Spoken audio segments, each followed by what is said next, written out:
In this video, we're going to look at some special words that help us avoid saying the same thing again and again and again. We're talking about pronouns. They can represent people, things, or ideas. Let's look at pronouns for general talk. Sometimes we don't want to talk about one specific person or thing. Instead, we want to talk about things in general. Here are some pronouns that we can use. It, for he, she, and it third-person things.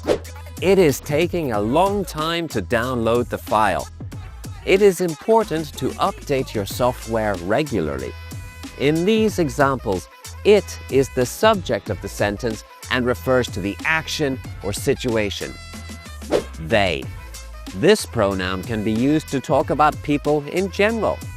They say that learning basic computer skills can open up many career opportunities. They is for a group of people, maybe experts who are giving advice. When facing a difficult task, they often recommend breaking it down into smaller steps. Here is a special note.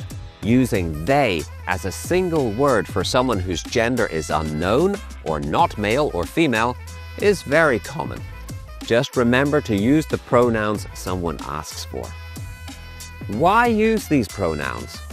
They are less repetitive. We don't have to say the same word again and again and again and again and again and again. They are more inclusive. We can avoid using specific genders and be more inclusive. They make the sentences clearer.